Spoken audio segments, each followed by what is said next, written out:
And I guess the question I have here is,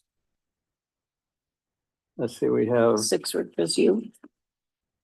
yeah. And then you talked about tabling, right? If we did the conditional use, as long as the board's in agreement with that, Correct. then we could do that. Do we even need a table? Just bring site plan back to another meeting. Basically, yep. Yeah, so I don't know if we need to open up the discussion, but anyway, that was a thought. And then Scott, if you can cover item E, please, when we get to it. All right, I think we can. Welcome to the Topsham Planning Board. We're now in session. So would you please take the roll? I will. Don Span, Present. Ronald Bisson, Carrie Bickford, Larry Brand, Present. Tim Dunham, Present. Scott Libby, Present. Andrew Muncy, President. 100% All present. right, there, Yeah. it's a banner day. All right, approval of the minutes for the October 10th meeting. And that last round did make it. So I don't know if everyone had a chance to see the second email. But if there's a discussion or anybody wants to see the minutes or otherwise, let's have a motion. It's not a big change, but I'm the one that abstained Okay, from the minutes. Okay, okay, we can make that change. yeah, I'll do that. Anything else? Can we get a motion with that correction? So Second, all right. Any discussion? Seeing none, all in favor? All opposed, 2 abstentions. who were they? Larry Lon. I was on you. Okay. So first we have is FCM LLC has submitted a sketch proposal to develop a self-storage facility off Recycle Drive in the industrial zone, tax map R02, lot 74. Joe, you're going to be presenting that?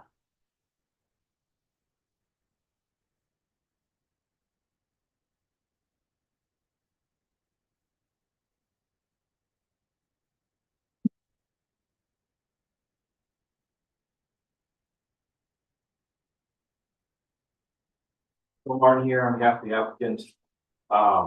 So this is a reapproval of a sketch plan that was done back in October of last year, and we were waiting some final documents from the applicant to move forward to final approval. By the time we got those, the previous approval had lapsed, so we'll come back before you for another sketch plan and then turn it around fairly quickly for the final plan approval as well. We also need to get a site law amendment approved from the DP through the town as part of this project as well.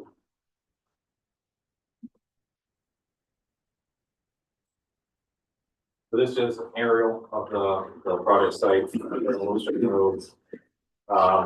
Second down sets off that, and then the site is located right off our second drive.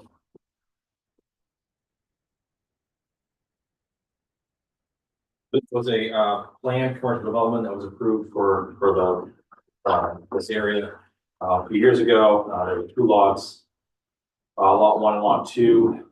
So the project is proposed on lot 2, highlighted in red. And then this is the site layout plan. Things have not changed since this was initially presented before you last year. These units will be storage units. Probably mostly more of a commercial contractor space storage, but there'll also be opportunity for residential space as well. These will be larger storage units, rather than just typical like the 5-foot wide or 10-foot wide storage units, to be larger areas.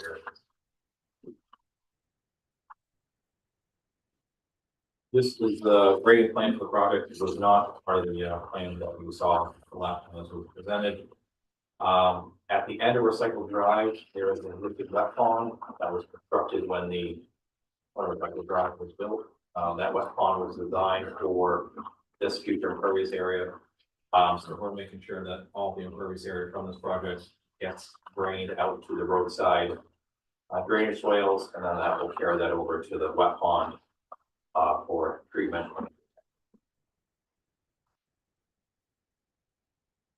The last plan here is a landscape plan. This again was not presented to you the last time. You see the plan, there's a number of street trees proposed right along Recycle Drive. And there's also some foundation planting in front of some of the buildings just to spruce up the view from the cycle drive. There is a, on the back side of the property, there is an existing tree line that will be maintained, although it'd be difficult to see it from Lewiston Road, but it helps screen any view you would get from this from the Lewiston Road. So that, answer your questions before that.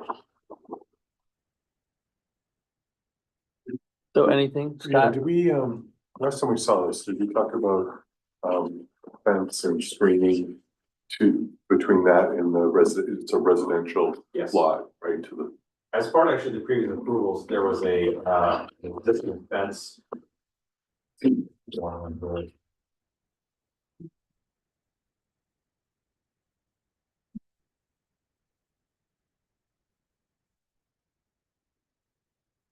Right in that area. Mhm.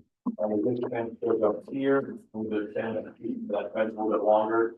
So we get to that area that has a much larger wooded buffer between that and the residential. So this fence is supposed to be extended part of that.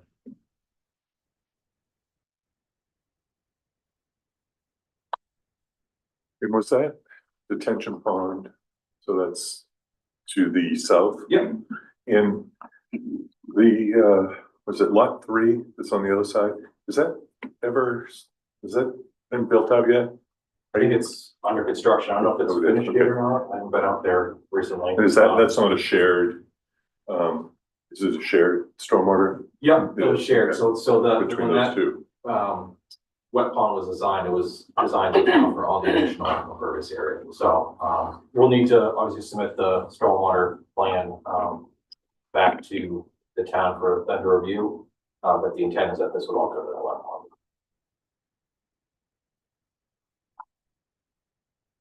Do you have a picture, a photo of the existing fence that's there now?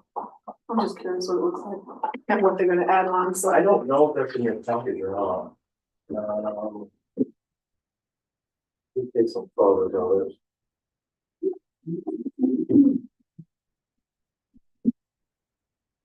I don't think we do. I can have a photo of that taken as part of the final set plan. and their plan to add on to it, is it gonna be the same look or is it gonna be something completely different? No, I think we're trying to maintain that. Okay. I was just curious. Yeah. Any questions this side? Okay. Any other questions for us? Okay, I think we're good. All right, Just to the planner, does this have any impact on our impervious area? Changes or anything? Oh, I think, no. Okay. but if you want to check, I just so happen to have that right here. All right, Yeah, I can't remember what we've done in the meantime regarding impervious, Yeah, that's in the industrial zone, which is 90%. which is 90%. Yeah, I think they'll probably be okay. all right, thank you, Joe. Looks like it.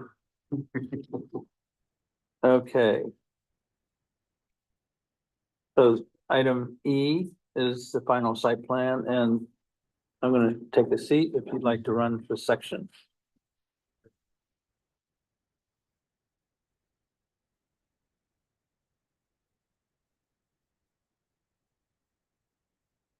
All right, so the final site plan for Topsham Solar, Topsham Lewis and Solar LLC submitted a proposal for develop a solar energy facility on the north side of Route 196 in the rural commercial use zone, tax map R02 lot 84.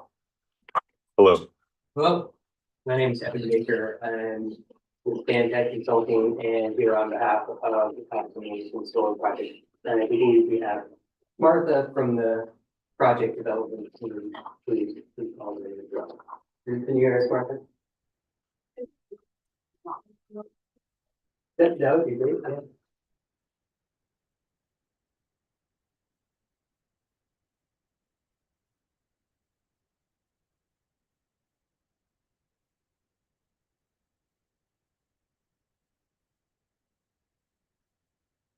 Oh, great. Can you hear me now? Hear me, Martha? Thank you. I apologize, I'm not able to attend in person, but Evan can lead it for us. Thanks, Martha. So in summary, the project that we have before you today was originally approved back in 2022. Subsequent to that approval, project was delayed due to the interconnection studies. And because of those extensive delays, the project has decided to reduce the size to avoid any further delays. The approved size of the project in 2022 was approximately 1.975 megawatts. The currently proposed project is 0.975 megawatts. So just over a 50% reduction in the size. Mainly that is reducing the solar array footprint, obviously, with the reduction in panels, commensurate with the reduction in generating capacity. The features that are remaining the same with the access road, with the improvements and agreed on widths as part of consultation with the fire department back in 2022. There's an overall reduction in the fenced area from just over or just under 9 acres to just under 6.4 acres. There's also a reduction in the natural resource impacts associated with the project. And the project is in the process of filing minor revisions with the U.S. Army Corps and Maine Department of Environmental Protection.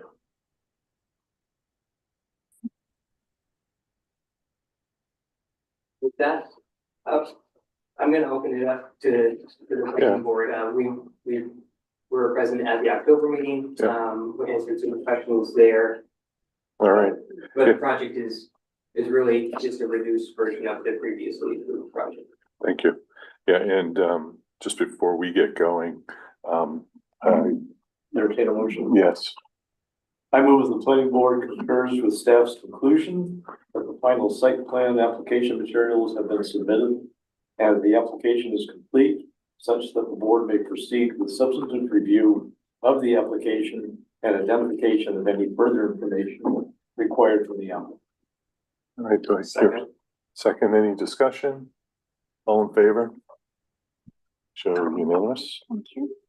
All right, so now questions, on this side? Any questions? I was trying to remember, I know we have a few solar farms, that is there and do we have a full report on the decommissioning process that this farm would go under in how many years from? Yep, so we filed a decommissioning plan, the site plan review application. And at the staff meeting the other week, we got some comments and feedback and went back and revised the estimate based on that feedback and provided that to the town on Monday, but that was a holiday. So it got to you guys on Tuesday.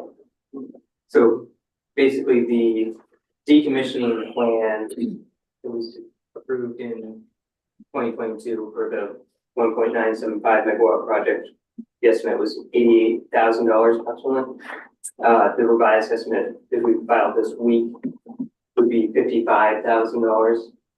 So there's about a 60% reduction in the project size, but only a 40% reduction in the estimate. So can you just briefly explain what that would look like when the time comes? Yep. So the decommissioning plan puts into place financial assurances that in the event the project needs to be decommissioned and the owner at that time isn't available to do it or for whatever other reason, force majeure, there are funds available to provide decommissioning of the project at the end of its useful life. And does that mean taking the whole arrays out of there, everything that was Yeah. not there before, basically? Correct. Where does that go? Just curious. It would be disposed of in compliance with solid waste laws and regulations and recycled when. Have they done any decommissioning in Maine that you know of yet?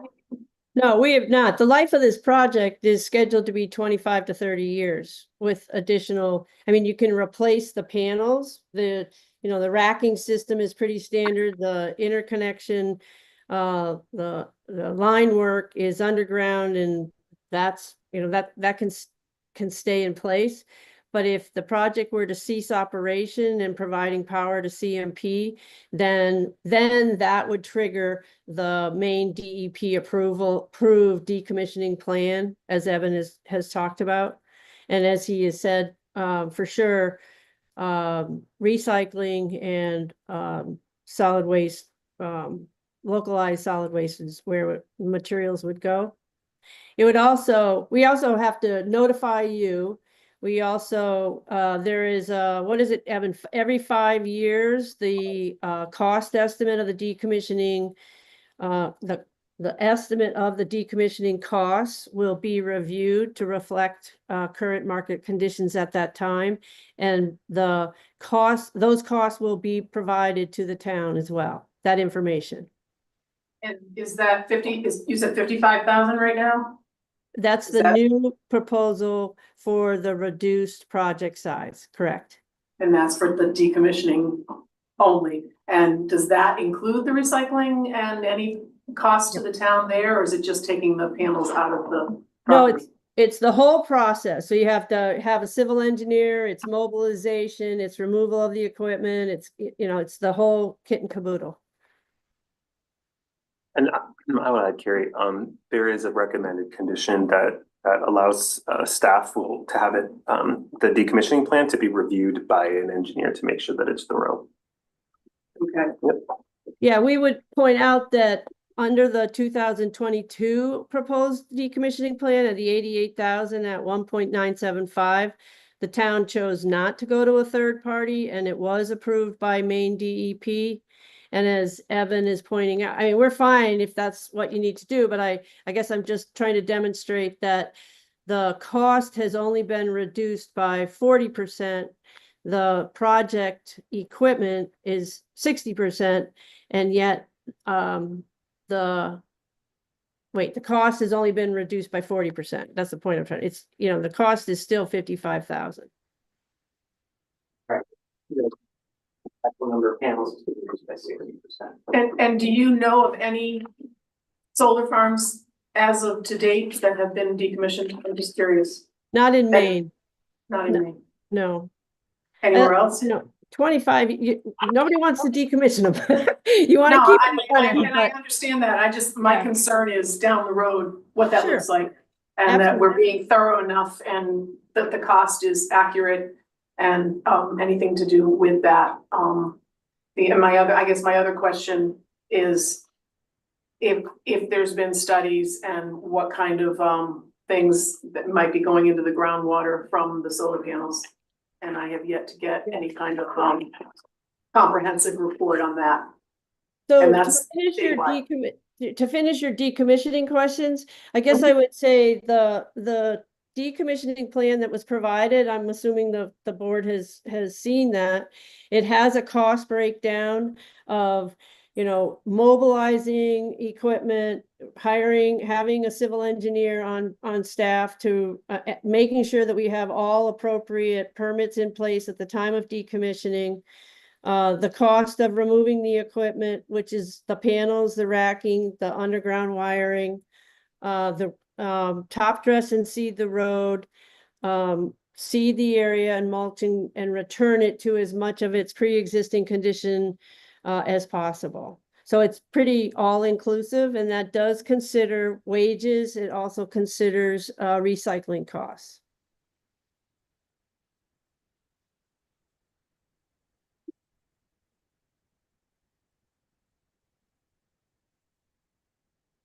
So my other question was about the panels themselves and any kind of damage to the environment that they may be causing.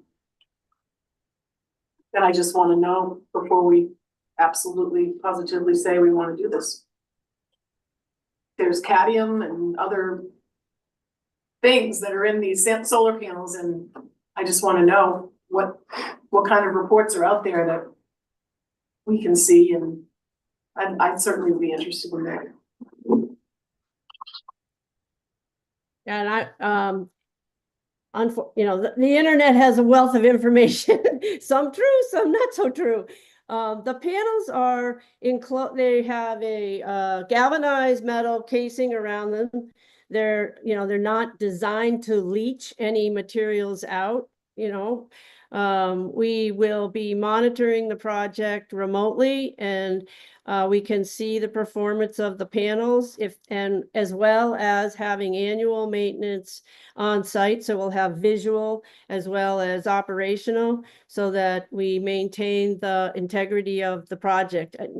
I assume we all understand that if they're not generating electricity, that's a negative impact to the project. So it behooves the project to keep the project in good working generating order. So if there's a bad panel, it would be removed and replaced.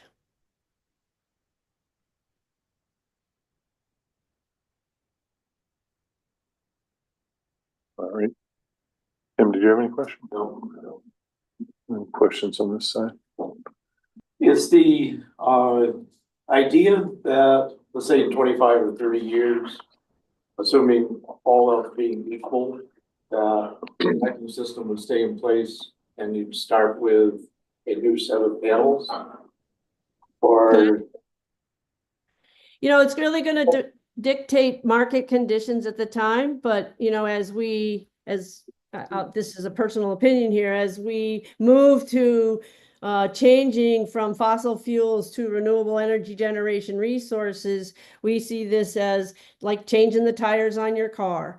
So you have the infrastructure of the racking system and wiring in place to be able to update and put in new and improved panels. We've seen the size of the wattage of the panels just in the last 3 years go just in this reduced project scenario. We're able to put in less physical panels and still create 0.975 kilowatts, right? We had something like 6,000 something panels under the 1.975, and now we're down to 2,500. So there is constantly improvement in the technology. that was my estimation. The only other question I had was under the general performance standards, but in the planning memo, talks about explosive materials. Is there any blasting really expected on this site? We hope not, but if it were found to have to be blasted, the blasting, first of all, it would follow Maine regulations. All right, so all of those permits that have to be required, typically we've used actually Maine drilling and blasting on other projects if that were required. But any type of blasting would be in a post hole. So where the individual post goes. Otherwise, we typically pound the post in. Thank you. Yep.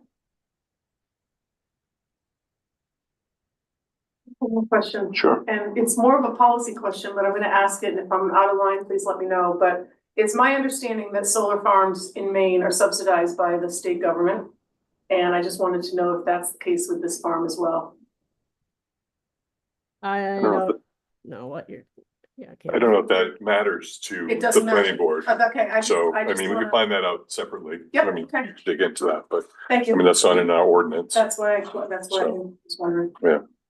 I had one question that just, I think you answered most of it. That's the total size of the project now is 6.4 acres? Or that's within the fenced area, or? that's within the fenced area, correct? Okay, and as far as the habitat mitigation fee, is that based on the 6.4 or is that a subset of that area? That's Go Evan, you're gonna help me here. It's in the southeast corner. The habitat mitigation area was in the southeast corner. We did pull what I call the limit of disturbance up from the south, which reduces it. So we tried to stay out of it. I don't know what plan you might have easily accessible, but if you look at where Lewiston Road is in the southeast corner, That's where we pulled up the fence to try to get out of the habitat impact area primarily, but we still have some impact. So, Is okay, that right, Kevin?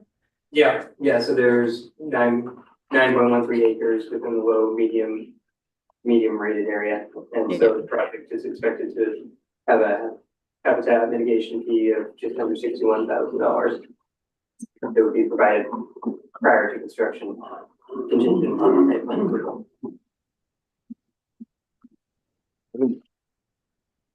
any other questions?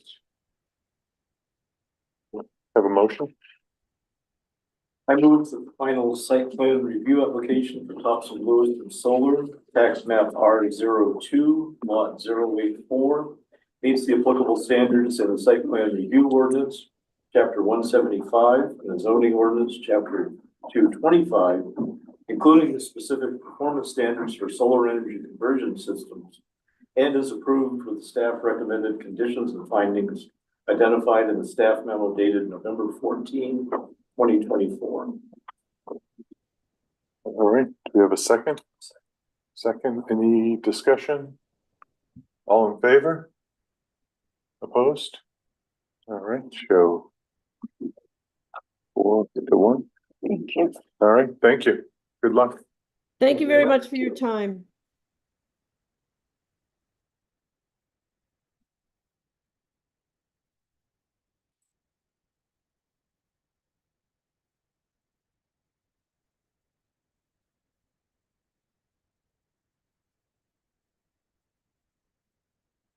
Thank you.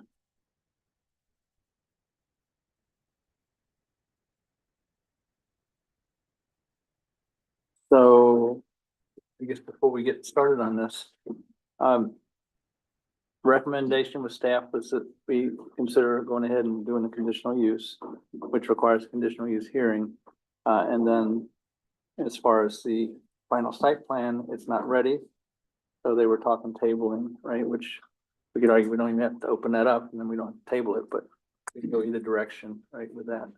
Or maybe what the applicant would like to do, but does that make sense to everybody? Yes. Okay.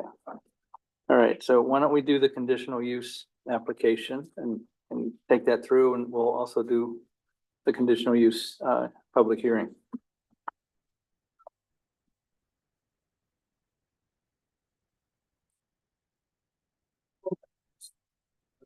Chairman, and we put together the manifesto for this project.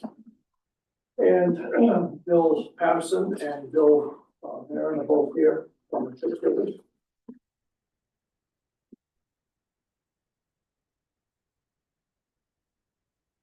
So you go ahead and present. Okay.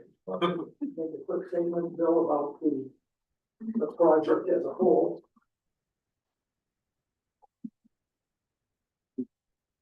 Big refresher, but I'm Bill Patterson. I'm president of Conservatives Youth Sports. As Frank mentioned, Bill Barron, one of our board members here as well. We're a 501c3 nonprofit formed in 2021, and we purchased the former Roller World East Coast Dome site in 2 phases in 2022 and I believe early 2023. For the purpose of redeveloping it for community recreation. And priority 1 is an ice hockey rink for the community, multi-use, and to continue running the indoor turf that's already there. We think it's a great reuse, redevelopment of a site that's been a central part of recreation in this community for well over 30 years. And we've already made more than $500,000 improvements to the existing field house.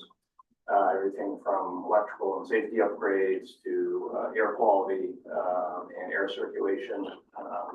And I encourage you, if you ever have a moment between 4 and 8 p.m., to just drop in there and see kids playing lacrosse, field hockey, soccer, you name it. So we're very excited to present our revised plan to you, and be here to answer any questions. Thank you very much.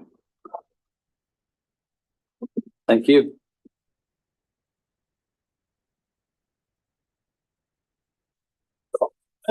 We, not sure This is the conditional use application. Okay.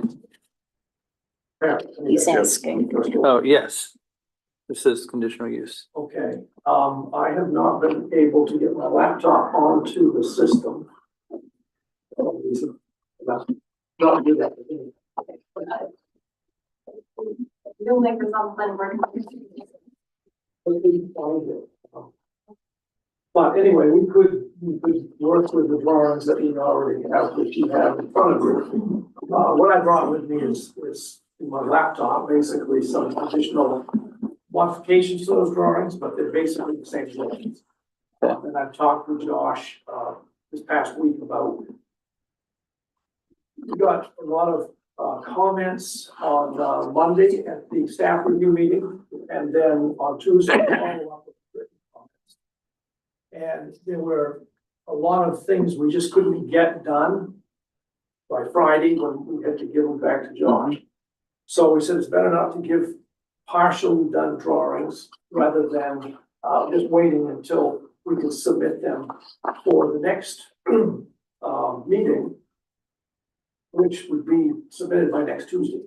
So the drawings are pretty much done, but they're locked in my computer, and it might be easier just to use the drawings that we already have. Oh, no, I'm sorry. You can't do that either. Okay. I will say, Frank, this is just a conditional use, Yeah. you can just talk Well, I know, about that's- the use. And that will probably be enough, unless there's something specifically you wanna see, that would be my understanding. No, I think we can stay with it because we're gonna have to go through site plan and look at all the drawings and everything else anyway, right? Right. So it's really more. And conditional use basically is, as you know, we have permitted or not permitted, conditional sort of that in between, which then we go through the conditional use criteria, which you've done, at least in this memo, right? And so if you can just generally go down through that with us and explain, I guess from your perspective, why this should be allowed. Unless you have a better way of asking it. I don't know, I mean, I think we've seen the drawings, Yeah. the preliminary drawings. Right. We know that this has been a recreational facility for decades. Yeah. The use is gonna be the same. And we just gotta determine if we're okay with it still being a recreational facility. Yep. So, I mean, if we could have a discussion amongst ourselves, I mean, Have you ever been there? I'm not gonna stop by there 4 to 8 because I've been there a lot. I remember the last time. I have 3 children who went through that.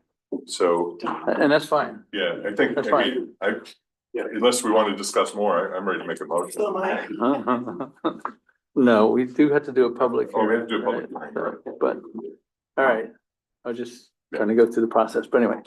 I guess, does everyone understand conditional use, and does everyone understand what we're talking about here? And they did go down through the standards for conditional use is on this next page.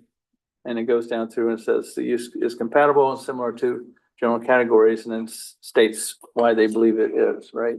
So everyone got that, should have had a chance to see it. If we don't need further discussion, we don't need to keep him here on that, so. If you want to make a motion, go ahead. I do want to state, I did. drive After I did by a public and hearing. We've driven by a few times and noticed, someone had mentioned last time about the extra, almost full extra lane now on the northbound side.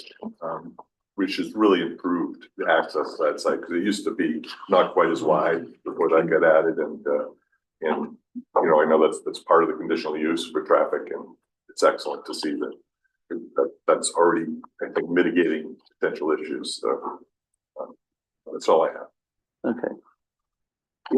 Anything from anybody? All right, because I'm gonna open up for public hearing. Just a couple things that I was wondering about, as far as,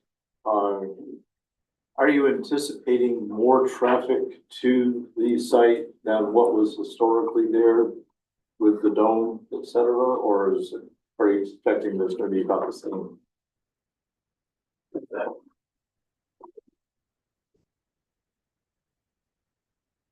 Yeah, I would expect very similar. There were previously 2 facilities operating, the dome and the field house. We currently have, obviously, in earlier times with the roller skating, which is more sporadic. The dome is 4, 5, 6 hours a night. But those two overlapped, for many years, with no trouble. So I think it would be quite similar to, historic levels of uses based on that projection. So his dome would have, anywhere from 15 to 30 athletes coming in at a time. There's families, adults, single vehicle, and operating very much same kind of flow. So very similar. And the only other question I have with regard to the conditional use, because of the dust, which it's technically part of the site plan as far as the parking area being paved. Is that etched in asphalt? I was gonna say etched in stone, but you know. Yeah, the main parking lot will be paved. It's going to be expanded. Yep. And paved as it's shown on the drawings. There will, saving the parking lot to the east of the existing building as an overflow gravel area. Yep. And not repaving that, but that's not going to get a lot of use generally. But the heaviest part of the parking will be. We'll be all paved from the street, all the way on, will be paved, yes. And they also address that in the finding of facts number 4.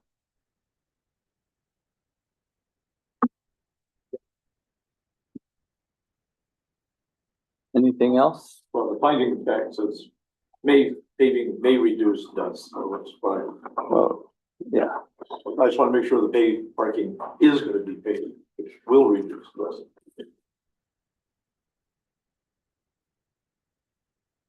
okay. If nothing else, then open up conditional use hearing for any public comments, concerns, questions, anyone in the audience. I don't know if we have anybody on that, although we really would like public comments here. Okay. All right. Unless there's any comments, questions, or whatever, I'm going to close the public hearing. Hearing none, public hearing is closed. So we can go on to your motion. All right. That's good. I move that 6 Rivers Youth Sports Conditional Use Permit is in compliance with chapter 225, section 67, conditional use standards, and is approved with the recommended findings identified by staff memo dated November 14th, 2024.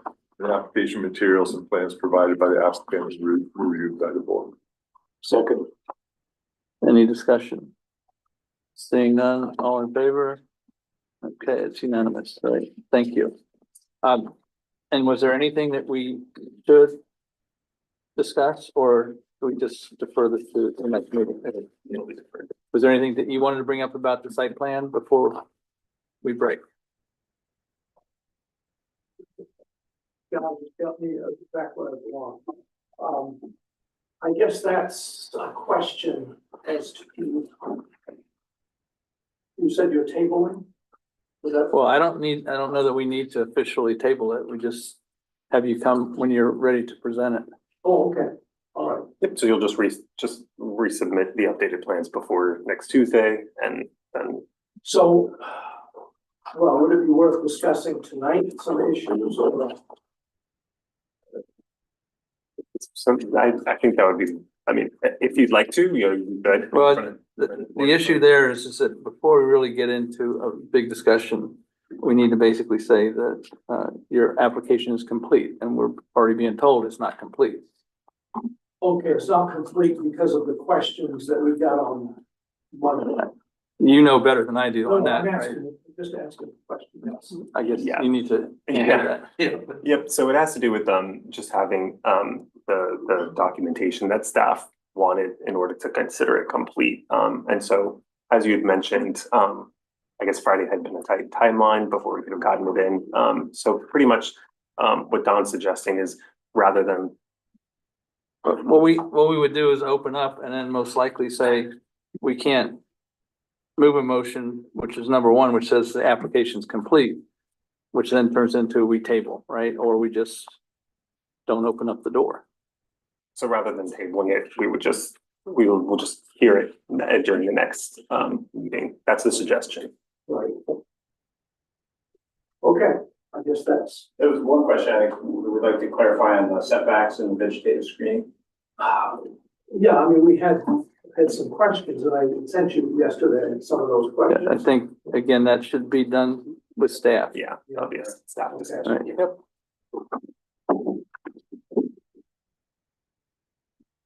All right, thank you.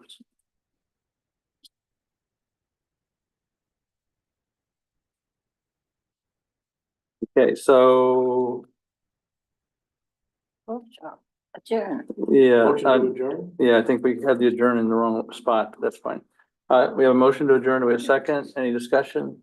Seeing none, all in favor? Who moved it? I did. Thank you. Sorry, It's okay, I guess you care. seconds over there. All right. So we're adjourned. We're gonna go into workshop. The first item is information on required shoreline ordinance update to comply with the state law.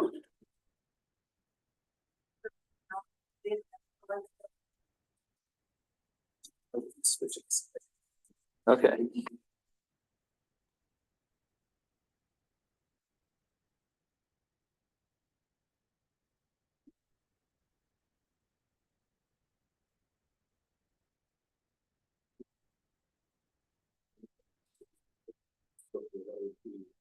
Okay, do you need any of this stuff? This is all probably changed, right? Oh, no, there's conditional use. I don't know if you need this. Does it sound like you had it, but do you want this? Yeah, I got everything, dude. I was all set. Right.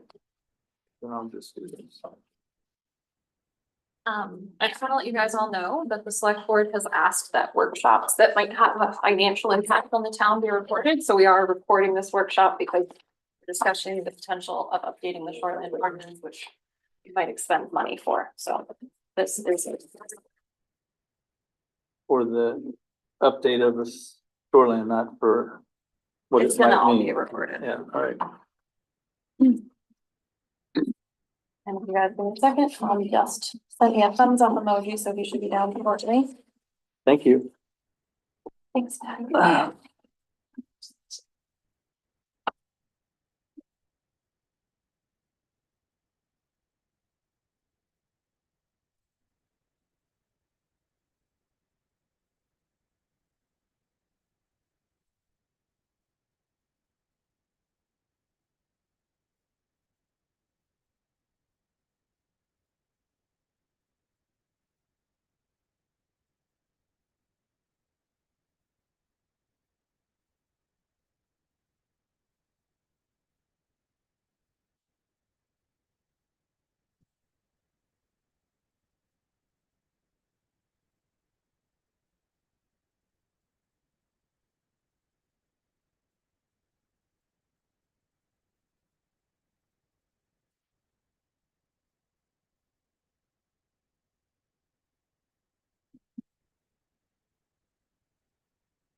Yep.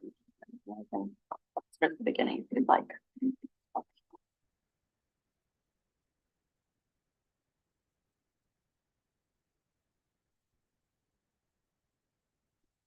Talk about this while we're waiting.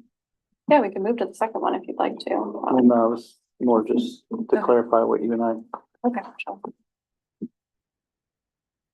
but here's the red line, right? Mhm. And you see what it shows me is what it is today. It Mhm. doesn't show me what it was. So this is what it was prior to town meeting. Is we had a minimum landscape area and a floor area ratio. Right, then I'll put it in a different. This didn't. Right, what I got from, because we went with the PCD stuff, Mhm. right? But this was what was sent by Chris Yes. Belanger, where he said the MUL zone Hi. requires 40%. Come on in. You can pull up a chair with Pete. Max, it used to be 70. Is that not He's the talking case? about the floor area ratio. Which is not a specific percentage, but it would be. It would be expressed in that way. Yeah, but then the other question is, why did that go to 40 anyway? We were talking in MUL, right? Yeah, do we have, What drove it down to 40? Even if that company pays for it, we pay for it.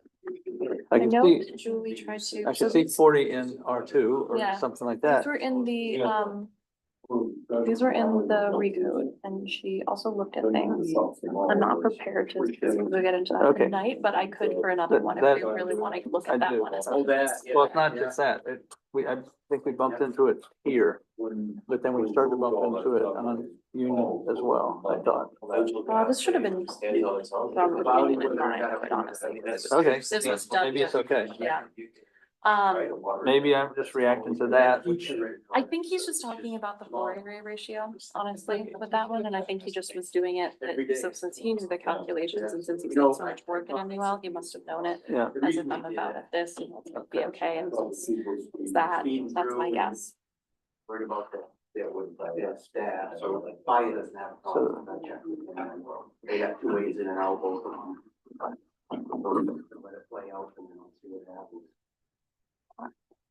Okay, Thanks. so why don't we start? Go ahead. Yeah, so we're gonna talk about the shoreline one first, which has mostly been used, so I think you should start with discussing that.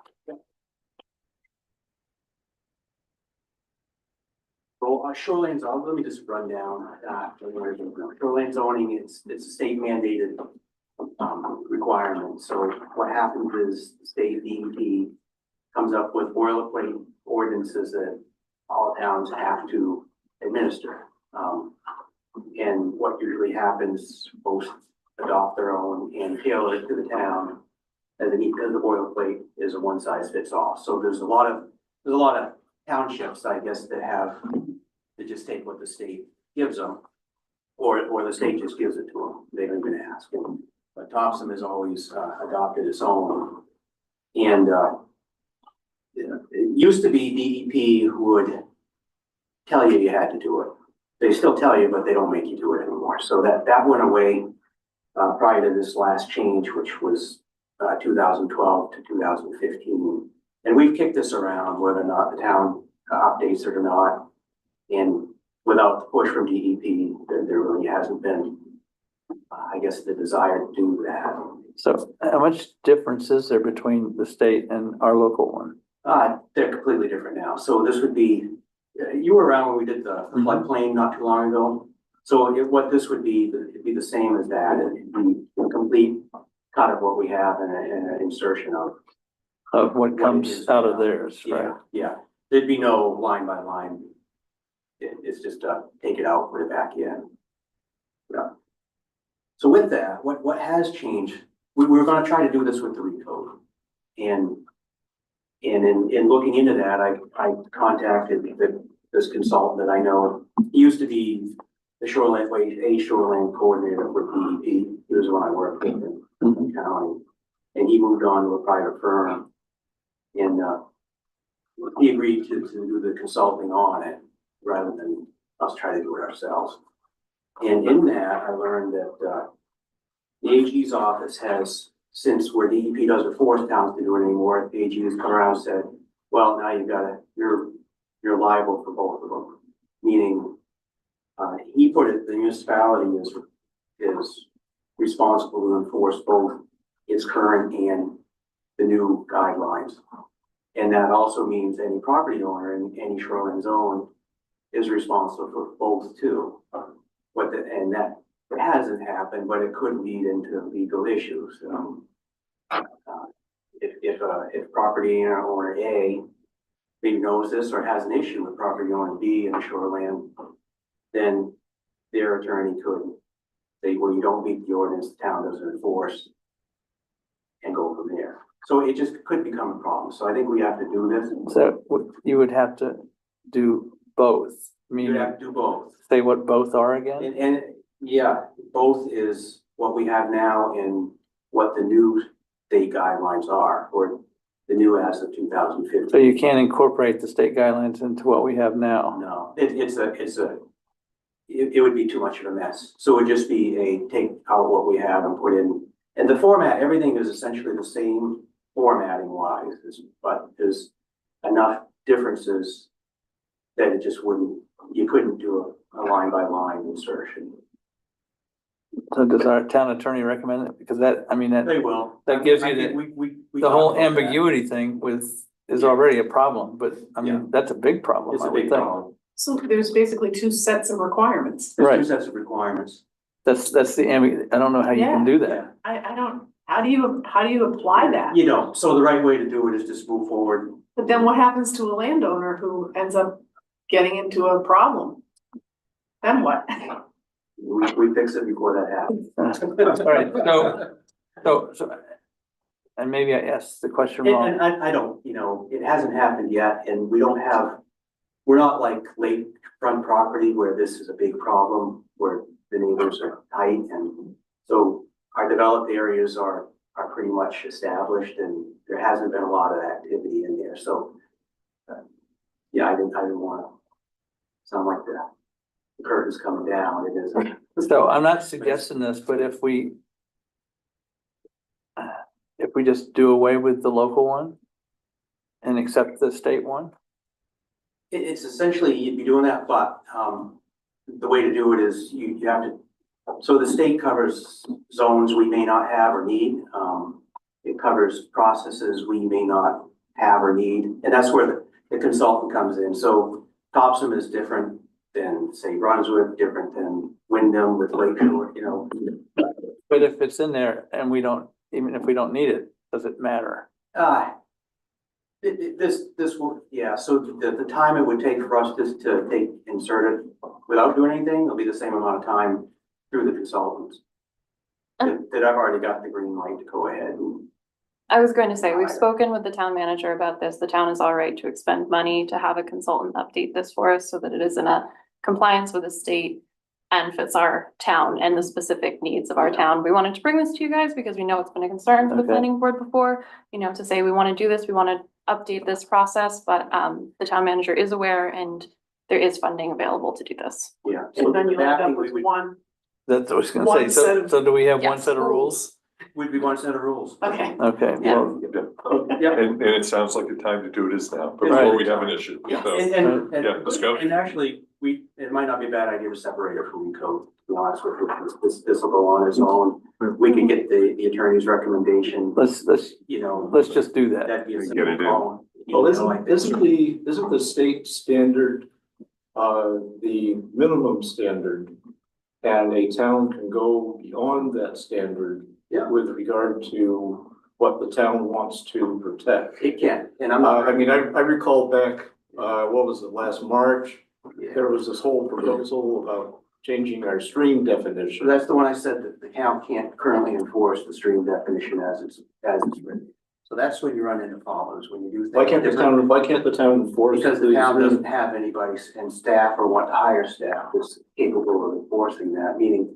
And we don't have engineers available to enforce the town So- standard? Larry, if you wanna do something in your shoreline, I would tell you, you need to hire an engineer just to determine if or not you have a stream on your property. That's not gonna happen. But we have a lot The way- of, we have a lot of, we rejected that in this last spring. What you rejected was. Because it was- giving up. because it was planning giving up board's too ability many- to have If I may something. finish, there was giving up too many of the possible streams Mhm. that we do have in towns that flow through, go into the Androscoggin, Right, go into Marion Bay, et cetera. And so I'm concerned that if we're just saying, oh, let's throw out what the town has, because it's just easy to plug in the state standard, that we've lost a lot of protection that we have we in don't our have the current protection ordinance. right now. Because we can't enforce any of them. What we don't also have is by. the current ordinance we have, the stream definition is a problem. It shouldn't have been changed, you know.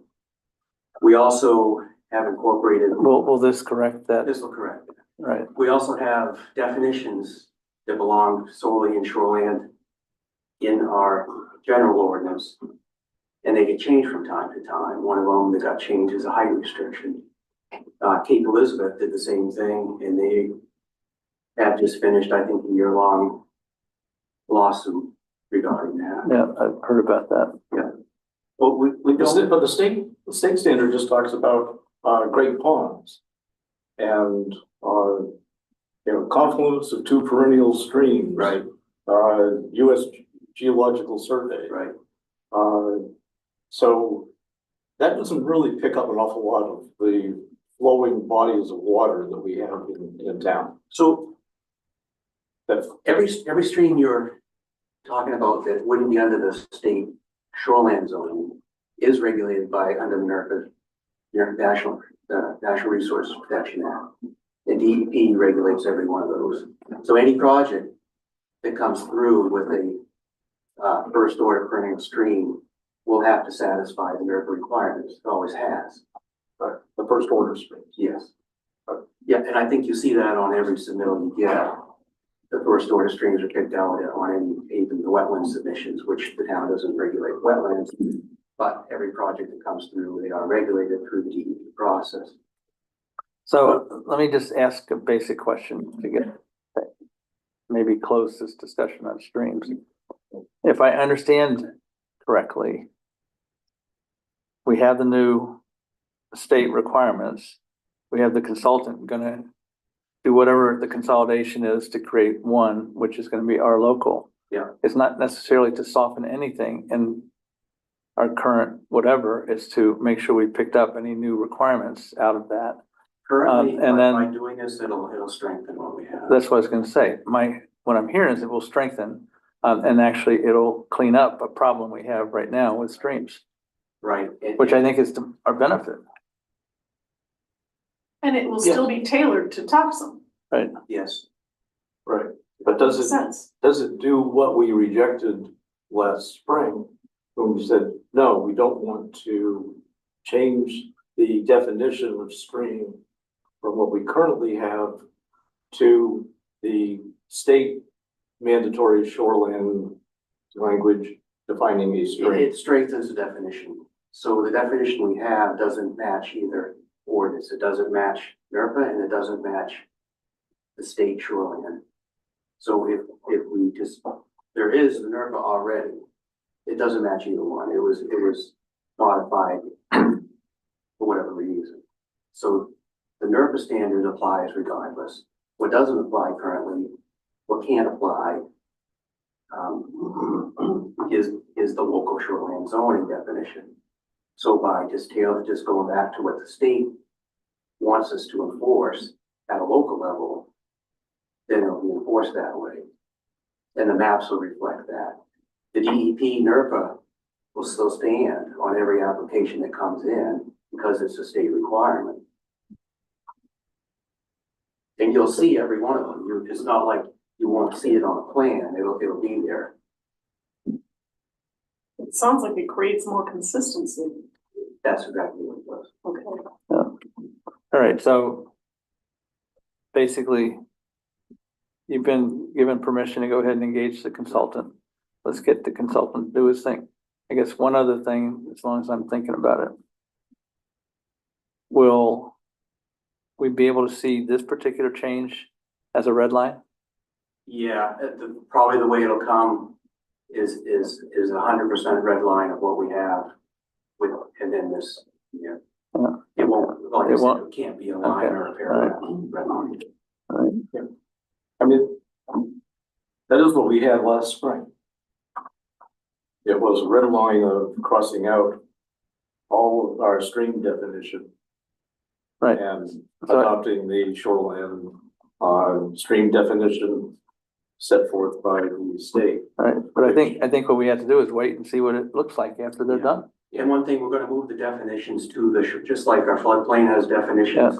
We're gonna move them into the shoreline so we don't run into an issue like Cape did. All right.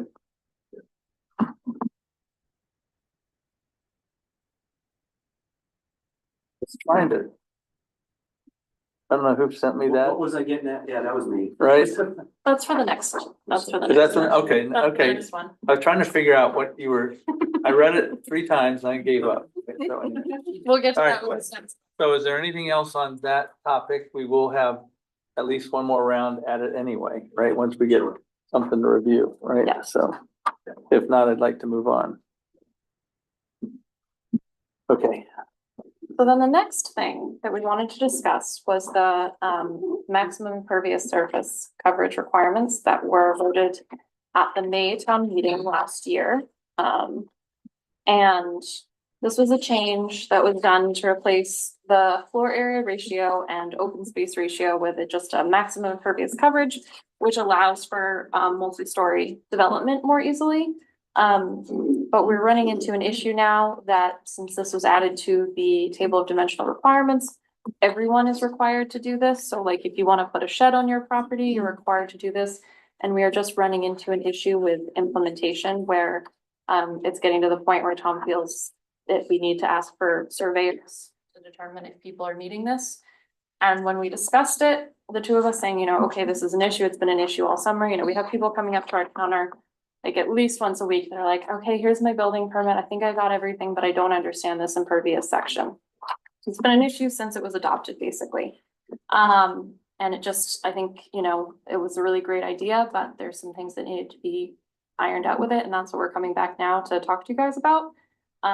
We think that it makes sense to limit this requirement to site plan approval projects because it doesn't seem likely that residential units or that lots are going to try to pave their entire lot. And historically, any issues that we've seen with too much pavement on a lot have been commercial uses, which had to go through site plan. So that was what Tom and I said, you know what, this is what we think might be a good idea. So we wanted to come talk to you, how you feel about that as an idea. Tom did create a red line option for you, which would be a superscript note added to the maximum impervious coverage that would say the standard is limited to activities subject to site plan review by the planning board. And the page that Don was showing us that he was confused about is just a highlight of where else in our ordinance we have that language where we say something is just a requirement for activities that are subject to site plan review. So we just wanted to show you guys that this already exists in our ordinance and we're just proposing it for maximum impervious coverage. I think that sums up our suggestions right now.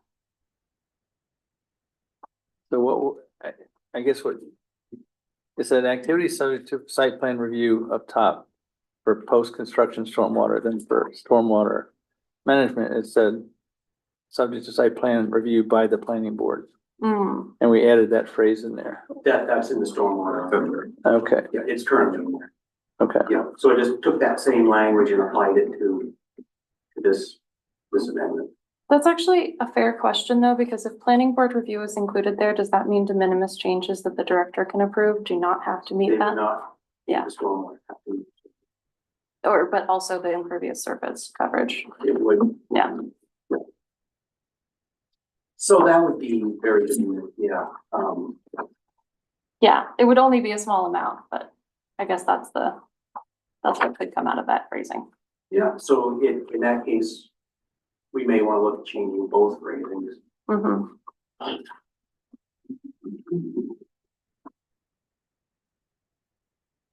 If it makes sense. Yeah, if de minimis changes wanted, should be applicable to stormwater, which we probably should. Yeah. You know, at least. Or you add language together.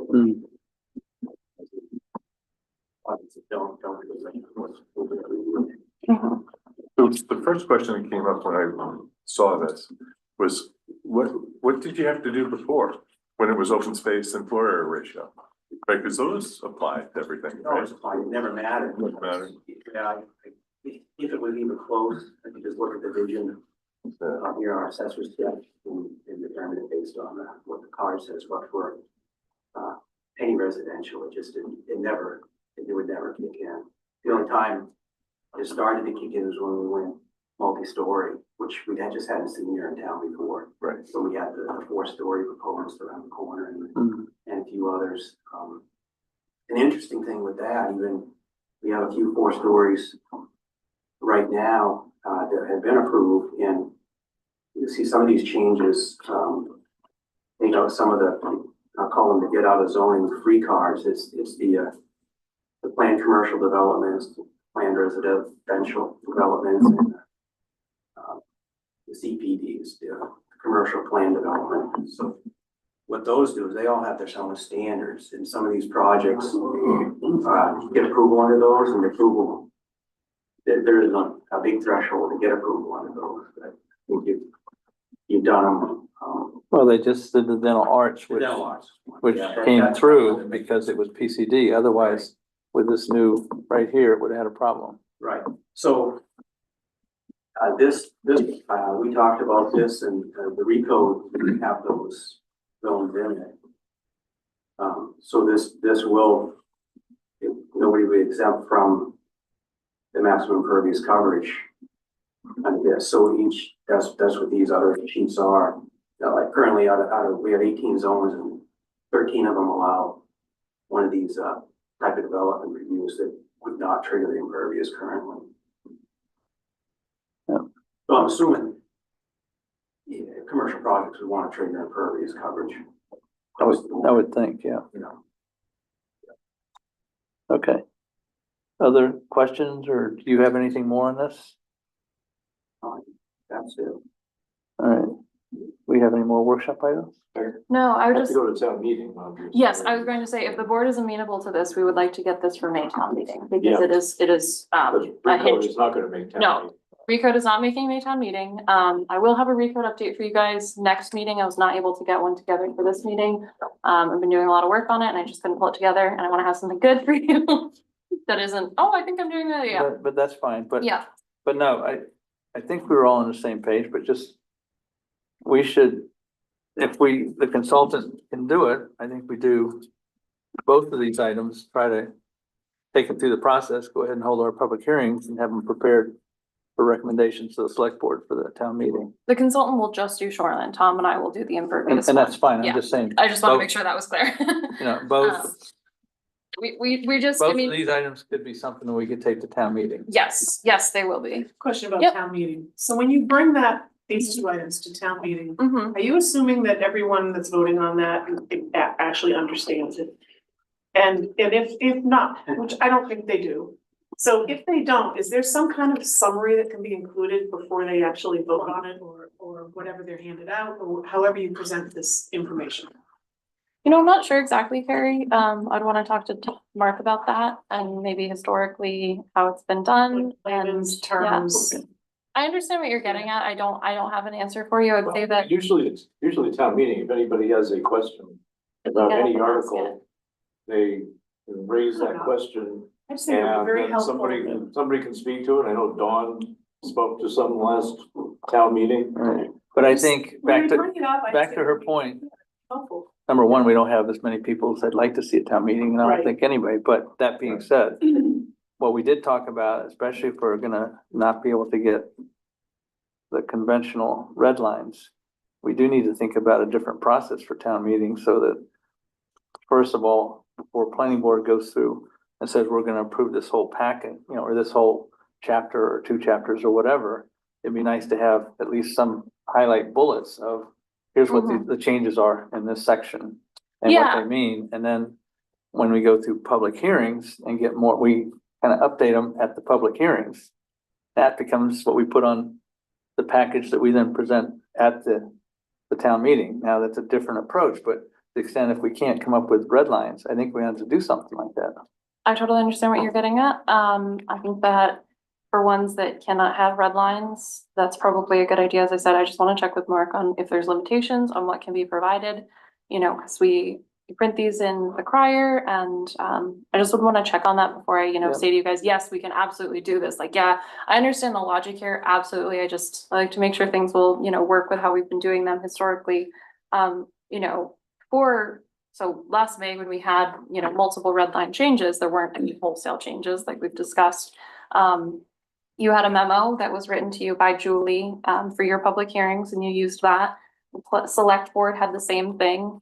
And I was present at town meeting with that information. So when there were questions about those things, I could use that memo as a reference.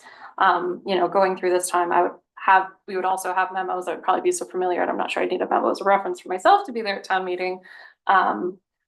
But I do get where you guys are going at with these wholesale, we're removing one whole thing and just putting something else in. And I will talk to Mark about that and see you know, what our options are for that. I don't know if there's. Probably a letter or something simple from Phil, say, on the shoreline piece might explain it enough. I think we did that on the floodplain. Mhm. Yeah, you really have to do this. Right. The tough one will be the recode.